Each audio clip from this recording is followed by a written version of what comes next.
एक वेगळा उपक्रम हाती घेतलेला आहे. काय महत्व आहे या सगळ्या लसीचं आणि काय महाराष्ट्रात अशा प्रकारचा उपक्रम पहिलाच तुम्ही हातात घेतलेला आहे, त्याच्याबद्दल काय सांगाल? आज 8 मार्च जागतिक महिला दिन आहे.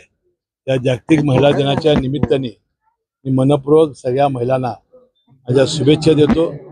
आणि ही जी शक्ती, जी नारी शक्ती आहे, त्या शक्तीला आपण जर एकत्र घेतलं निर्णय प्रक्रियेत तर देश कसा पुढे जाऊ शकतो हे अनेक राष्ट्रांनी दाखवून दिलेलं आहे.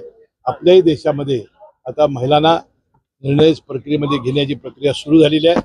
वाटतं या पुढच्या काळात या महिला शक्तीमुळं आपला देश, जे नरेंद्र मोदी पंतप्रधान साहेबांचं स्वप्न आहे, भारत अर्थव्यवस्थेमध्ये 1 नंबरला आल्याशिवाय राहणार नाही.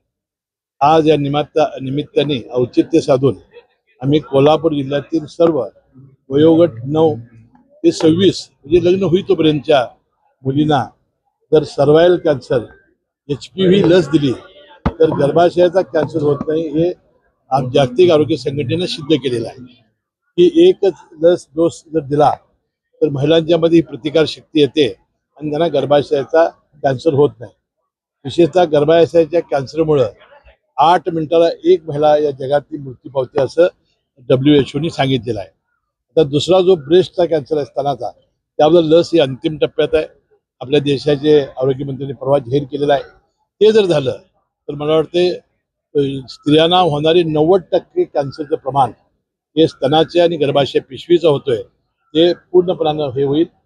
या महिलांना, या माझ्या मुलींना, माझ्या बहिणींना एक कवचकुंड देण्याचा प्रयत्न आम्ही या निमित्ताने केलेला आहे. आणि वाटते त्या 3-4 महिन्यामध्ये जिल्ह्यातल्या 2.5 लाख मुलींना शाळाबाह्य जवळजवळ 25-30 हजार मुलींना आपलं लस देण्याचं ध्येय आहे.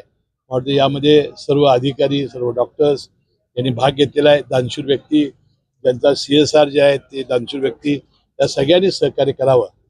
विशेषतः जिल्हा मध्यवर्ती बँकेच्या नफ्यातून, गोकुळच्या नफ्यातून सुद्धा त्यांनी आम्हाला सहकार्य करावं, असंही विनंती मी त्यांना करणार आहे.